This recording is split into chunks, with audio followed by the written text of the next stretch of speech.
hapuskan gitu, karena itu kan melanggar kewenangan, menyalahi kewenangan di peradilan, karena kekuasaan peradilan ternyata bukan di MA tapi di Mahkamah Konstitusi, dihapusin sekalian aja, atau KY ya dibubarin sekalian aja kalau itu memang sudah tidak sesuai lagi atau melanggar ketentuan gitu kan. Kalau soal berdebat soal itu semua bisa ininya gitu. Bahwa dunia itu terus berkembang, ada kebutuhan-kebutuhan baru yang nggak bisa diselesaikan oleh lembaga-lembaga tradisional gitu ya. Das Politika itu tidak statis, ada komisi-komisi negara sekarang ini, ada KY, ada Mahkamah Konstitusi gitu ya. Nah ini saya kira real bahwa perkembangan dinamika masyarakat membutuhkan memang instrumen-instrumen baru, institusi baru. Termasuk juga untuk anti korupsi adalah lembaga yang memang memiliki kewenangan dan dia posisinya independen dan memiliki kewenangan yang agak lengkap mulai penyidikan sampai penuntutan. Dan ini juga tidak berasal dari gagasan yang dari langit. Ini kan belajar juga dari pengalaman kita sebelumnya. Sebelum KPK, kita pernah punya komisi pemeriksa kekayaan pejabat negara KPKPN gitu ya. Lalu kemudian di bawah Gus Dur waktu itu ada TGP-TPK, Tim Gabungan Pemberantasan Tindak Pidana Korupsi. Zaman Soeharto itu ada operasi tertib, ada komisi anti korupsinya, Pak Tanjung, ada komisi 4 Bung Hatta segala macam. Dan sejarah kita bisa sejarah, gagal semua itu, gagal semua. Belum ada prestasi yang cukup signifikan. Baru kemudian ketika Komisi Anti Korupsi dilengkapi dengan kewenangan penuntutan, gitu ya. Dilengkapi lah, jadi mulai penyelidikan sampai penuntutan ada di situ, ada kewenangan penyadapan, ada penanganan khususnya, baru menunjukkan hasilnya. Gitu. Jadi saya kira mengapa desain Undang-Undang KPK dibuat itu belajar dari pengalaman masa lalu, nggak belajar dari tempat-tempat lain, justru belajar dari sejarah kita sendiri. Oke. Kita akan undang masyarakat untuk bergabung bersama kita. Apabila kemudian komentar masyarakat terkait dengan tema kita pada sore hari ini, Anda bisa menghubungi kami di jalur telepon 0215737969 atau di 5732269 dengan 2 orang narasumber saya tentunya, Pak Bibit dan juga Mas Danang. Sambil menunggu telepon dari masyarakat nih Pak Bibit dan Mas Danang. Pak Bibit tadi mengatakan bahwa pemberantasan korupsi ini yang disasar para penegak hukum, kalangan legislatif, kepala daerah. Tapi kenapa selama ini yang tertangkap oleh masyarakat dan faktanya kita lihat paling banyak hanya anggota DPR sih Pak? Aparat hukum gimana? Enggak juga. Ya, enggak juga. Para penegak hukum ada URIP, ada DW, ditangkap. Ya kalau masih seperti itu gimana? Tapi kan komposisinya nggak terlalu banyak Pak. Kalau misalnya kita lihat dengan rekening gendut Polri misalnya. Rekening gendut nggak masuk kita. Oh, nggak masuk. Karena sudah diselesaikan mereka. Nah kemudian ini aparat penegak hukum ya, aparat penegak hukum mulai dari penyidik, ya, mulai penyidik, penuntut, kemudian sampai ke hakim. Itu kita bisa nangani. Itu pasal 11. Kemudian penyelenggara negara, mulai dari wali kota sampai presiden, itu kita bisa tangani, ketua MPR, ketua DPR, kita tangani. Nah, kemudian orang-orang yang terlibat dalam 2 instansi ini, pengusahanya kan, biasanya ada pengusaha, ada pemerintahnya, ada birokrasinya. Nah sekarang ini masuklah masyarakat madani, sehingga di dalam pilar pencegahan kejahatan itu ada 3, birokrasi, kemudian pengusaha sama masyarakat madani. Ini harus satu. Kemarin itu masyarakat madani itu dianggap sebagai objek aja, tidak dijadikan subjek. Nah kemudian apa benar hanya DPR? Enggak juga sih. Banyak gubernur yang kita tangkep banyak. Karena Pak Yusuf Kalla pernah ngomong gini, kalau dulu zaman Orde Baru itu korupsi itu terpusat, banyak pemerintah pusat yang korupsi. Tapi zaman sekarang ini bagi 3, pemerintah pusat ada, pemerintah daerah ada, DPR ada. Korupsinya dibagi-bagi. Dan 3-tiganya dibuktikan KPK ada. Oke, kita ada telepon yang masuk Pak dari masyarakat, kita sapa dulu. Halo, selamat sore. Selamat sore. Halo. Halo, selamat sore. Selamat sore. Iya, Bapak dengan siapa di mana? Sanusi Kaplale di Pemulang, Mbak Desi. Silakan Pak Sanusi. Ya, Assalamualaikum warahmatullahi wabarakatuh. Waalaikumsalam. Pak Bibit dan Pak Danang. Saya kira ini kan memang konteks pembentukan daripada KPK ini kan di era reformasi, terutama era SBY, dalam kerangka untuk memperkecil wilayah korupsi itu. Yang saya kira kan memang kalau dibuka lagi sejarah masa lampau sejak Orde Lama, Orde Baru, ya banyaklah bentukan-bentukan lembaga kecil untuk memperkecil korupsi ini di Indonesia. Saya kira yang paling pokok Pak Bibit, selama komitmen dan tekad itu ada bagi para pelaksana dari KPK dan juga lembaga-lembaga LSM lainnya, insya Allah saya kira korupsi itu akan dengan sendirinya akan menurun. Oke. Saya kira begitu, terima kasih. Terima kasih. Assalamualaikum warahmatullahi Waalaikumsalam wabarakatuh. warahmatullahi wabarakatuh. Salam. Di belakang Pak Sanusi. Halo, selamat sore. Iya, Anda masih tetap bisa menghubungi kami di jalur telepon 021-573-7969 atau di 573-2269 dengan dua orang narasumber saya pada sore hari ini. Kita coba lagi untuk menerima telepon. Halo, selamat sore. Halo, selamat sore. Halo, Selamat sore Bapak, di mana? Dan dari siapa? halo, Selamat sore Bapak. selamat sore. Ya, dengan siapa? Di mana Bapak? Dengan Pak Edi Pamulang. Ya, silakan Pak, tapi mohon maaf volume televisinya tolong dikecilkan dulu biar tidak feedback. Baik. Ya, silakan. Saya sih menanggapinya begini Bu, ya. Hmm. Dari malam kami mendengar pengakuan dari salah satu yang sudah dijelaskan oleh Pak Bibit, ya kan, Pak Nababan, ya kan. Terus terang kami sebagai masyarakat ini menjadi bingung antara kenyataan dan kasus yang sedang dihadapinya. Ya, di satu sisi dia dituduh sebagai tersangka, di satu sisi dia sekarang membantah, bahkan membeberkan semua kebobrokan apa yang dia lihat. Jadi sekarang versusnya adalah kalau saya lihat antara KPK dengan Pak Nababan sendiri, bahkan mungkin dengan para tertuduh lainnya atau tersangka lainnya yang sudah masuk dalam penjara sekarang ini. Terus terang aja kami sebagai masyarakat masih bingung ini Bu, mana yang benar dan mana yang tidak. Gitu ya. Oke. Jadi sekarang saya mohon dengan dengan KPK berikanlah kepercayaan yang maksimal kepada masyarakat Bu. Karena sekarang masyarakat ini tidak bego Bu, ya. Masyarakat ini sekarang sudah kritis dan pintar. Bahkan tukang beca pun sekarang sudah bisa berbicara. Ya kan? Baik Betul. Pak Edi, Ya. itu saja. Jadi Terima itu aja kasih. pesan saya dengan buat Pak Bibit. Ya selamat bekerja Pak. Terima kasih Pak Edi di Pamulang. Di belakangnya kita sapa lagi. Halo, selamat sore. Halo, selamat sore. Ya, dengan siapa? Di mana Bapak? Dengan Bapak Atidi, Bojonegoro, Serang, Banten. Silakan Pak Edi. Selamat sore Bapak narasumber yang saya hormati. Sore. Ini masalah korupsi bukan berarti ada di aturan-aturan yang begitu ketat saya. Tapi masalahnya moral yang harus dibangun bangsa kita sekarang ini. Oke. Karena cerminan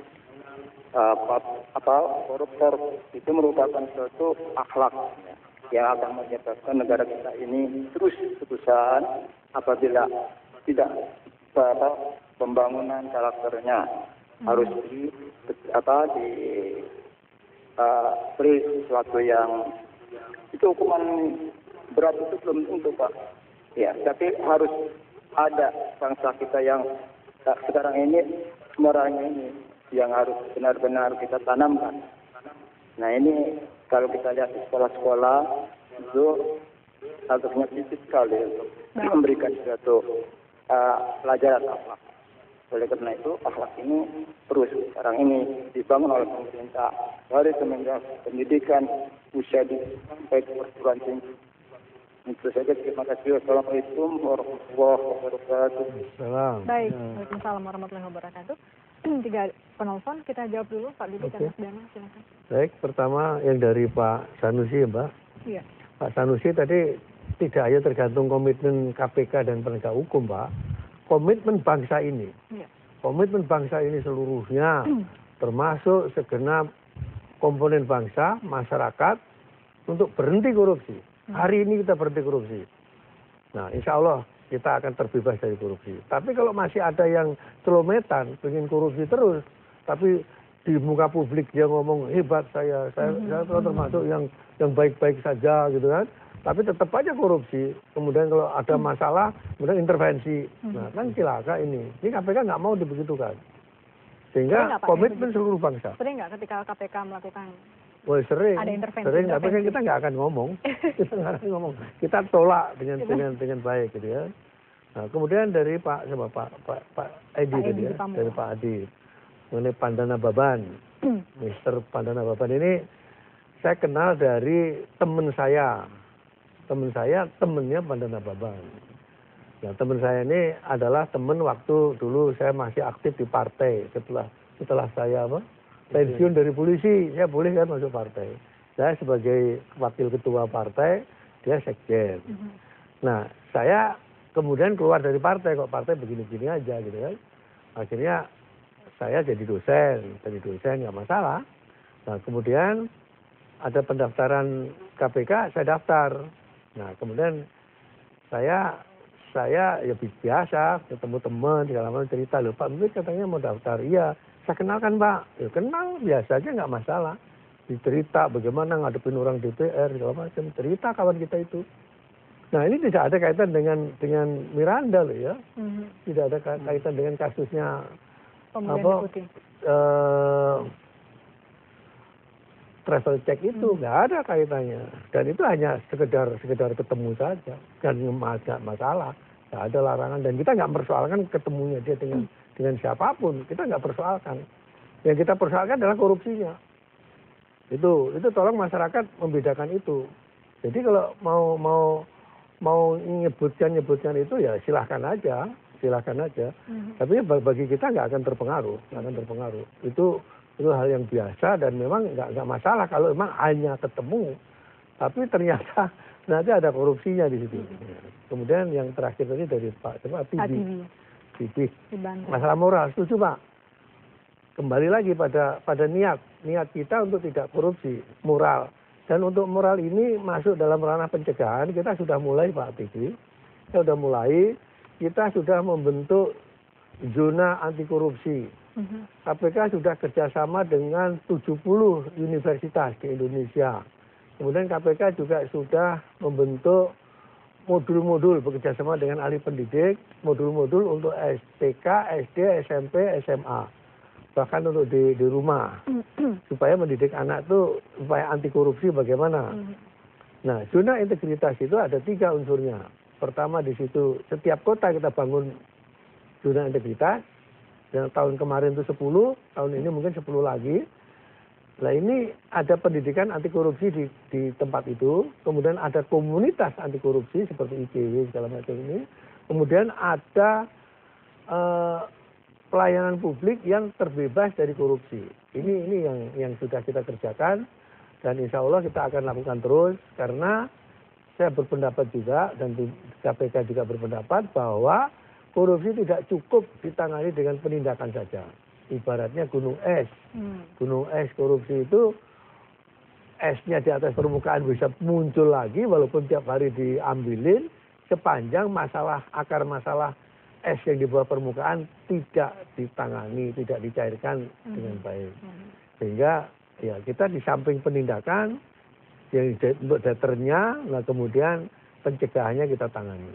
Kita tangani dengan menangani secara preventif corruption hazard, kemudian menangani secara preemptif, menangani masalah pada hulu permasalahan, yaitu masalah sistem, masalah integritas moral, tadi Pak Habibie tadi setuju, kemudian masalah remunerasi pegawai, kemudian masalah pengawasan, dan masalah budaya anti korupsi. Mari kita sama-sama membangun republik ini. Terima kasih. Mas Danang. Ya, kalau soal komitmen ini sebetulnya bahkan sebelum Pak Bibit jadi yang ketua KPK, waktu masih ketua KPK-nya Pak Taufikur Rahman Ruki dan Pak Iriana itu udah dibilang udah lah jangan korupsi. Itu tahun 2003 Pak ya, 2004 itu. Udah dibilang itu. Udah ada KPK sekarang berhenti korupsi. Dan presiden korupsinya jalan terus. Korupsinya jalan terus gitu ya. Jadi memang himbauan itu tidak mempan. Komitmen itu tidak bisa dipegang kecuali kemudian ada KPK yang mulai menangkap atau mulai menahan beberapa orang yang menjadi tersangka korupsi. Ya. Nah ini artinya kemudian artinya kan kemudian ini jadi efek jerah ya. Kalau saya kira ya kalau KPK masih bertahan didukung masyarakat dan tidak dibubarkan oleh DPR, saya kira 2-3 tahun lagi orang terutama politisi akan berpikir ulang untuk melakukan korupsi atau mengambil dana untuk membiayai pilkada, membiayai pemilu segala macam. Saya kira ini mereka melakukan itu karena sudah terdesak karena basis-basis ekonomi mereka sudah mulai terganggu karena basis ekonomi mereka dari praktek korupsi. Sebagian, tidak semuanya ya. Sebagian anggota DPR. Makanya kemudian ada yang nekat, ya ayo dibubarkan saja KPK atau dipangkat saja kewenangannya.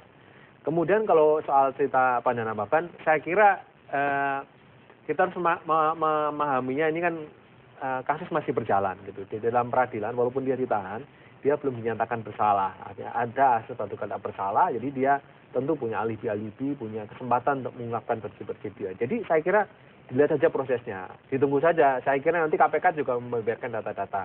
Ini kan belum ketahuan data-data KPK apa. Jadi tunggu saja Pak. Jadi prosesnya memang, proses pengadilan memang agak lama. Dan di pengadilan semua orang juga, tersangka pun juga berhak menyatakan apapun yang dia ingin katakan. Jadi itu versi dia dan kita tunggu kira-kira versi KPK seperti apa dan bagaimana putusan hakimnya. Itu masih proses yang lama.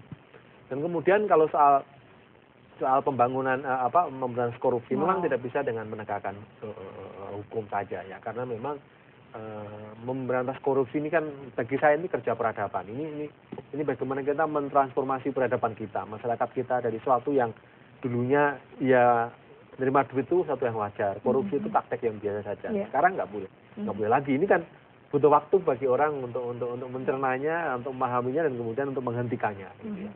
Nah, saya kira di generasi muda ini memang saya kira sudah mulai gitu. Saya kira anak-anak kecil sekarang udah paham. Wah, korupsi nggak boleh. Jadi saya kira sudah ada lah sedikit banyak tuh dampaknya sudah ada di tingkat-tingkat Kalau SD, zona anti korupsi gitu itu ya. efektif tidak, Pak Dana? Jangka panjang lah. Pendidikan itu manfaatnya kita petik 30 tahun lagi, mungkin 50 tahun lagi. Jadi ini kerja peradaban. Nah, yang sekarang yang jadi masalah ini bukan yang di SD, SMP atau SMA, yang sekarang yang ada di DPR, gitu. Posisi yang sekarang bisa membuat undang-undang termasuk membunuh KPK. Ini nggak bisa lagi dengan ditagih komitmennya atau kemudian pendidikan anti korupsi atau pencegahan. Di level mereka sudah tahu undang-undangnya kok. Mereka tahu apa yang boleh dan tidak boleh. Tapi mengapa mereka masih ngotot, ini yang saya kira perlu ini. Jadi fungsi KPK ini sebenarnya memangkas yang mereka yang ada di jabatan-jabatannya, tapi yang anak-anak muda pendidikan. Bagaimana kemudian penguatan yang perlu dilakukan untuk KPK dan seperti apa strateginya kita akan bicarakan dan saya jeda, dan tentu kami masih juga akan membuka jalur interaktif untuk Anda yang ingin berinteraksi bersama kami. Tetaplah bersama kami dalam Kilas KPK.